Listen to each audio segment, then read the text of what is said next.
Biancaneve, Elena e il diritto degli autori a essere rispettati. Biancaneve ha la pelle bianca come la neve, le labbra rosse come il sangue e i capelli neri come l'ebano.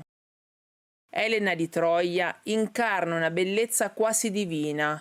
Omero la definisce anche dalle bianche braccia, una figura luminosa e aristocratica, capace con la sua sola apparizione di evocare meraviglia, desiderio e rovina.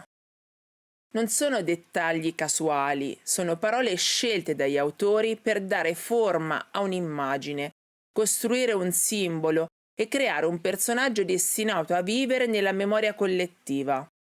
E allora mi domando, perché oggi si sente così spesso il bisogno di modificare proprio i personaggi già esistenti?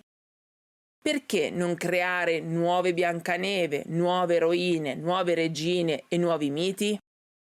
Perché non inventare storie originali con protagonisti provenienti da culture e tradizioni differenti, perfettamente coerenti con il mondo narrativo nel quale vengono collocati?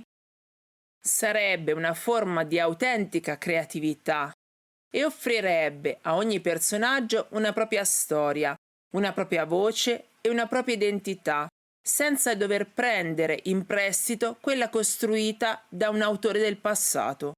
Il problema non è impedire agli artisti di reinterpretare i classici. Ogni epoca ha riletto Omero, Shakespeare, Dante e le fiabe. Il problema nasce quando una reinterpretazione pretende di sostituirsi all'originale, come se la descrizione lasciata dall'autore non avesse più alcun valore. Un adattamento può essere libero, moderno, provocatorio e persino radicale, ma dovrebbe avere l'onestà di presentarsi come tale. Dire «questa è la mia Elena» è perfettamente legittimo. Più discutibile suggerire che l'Elena immaginata da Omero sia irrilevante, superata o addirittura sbagliata.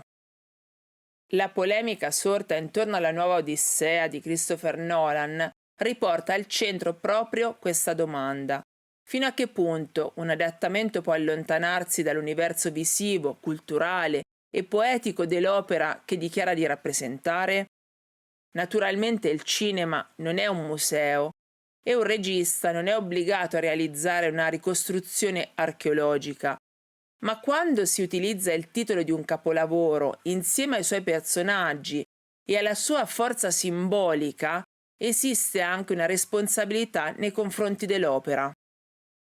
Non tutto ciò che è antico deve essere conservato sotto vetro, ma neppure tutto deve essere corretto secondo il gusto del presente. Rispettare un autore non significa rinunciare alla creatività, significa ascoltarlo prima di riscriverlo.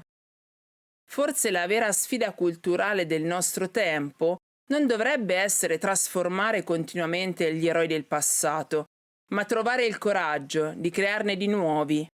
Nuovi personaggi, nuove storie, nuovi immaginari, capaci un giorno di diventare classici a loro volta.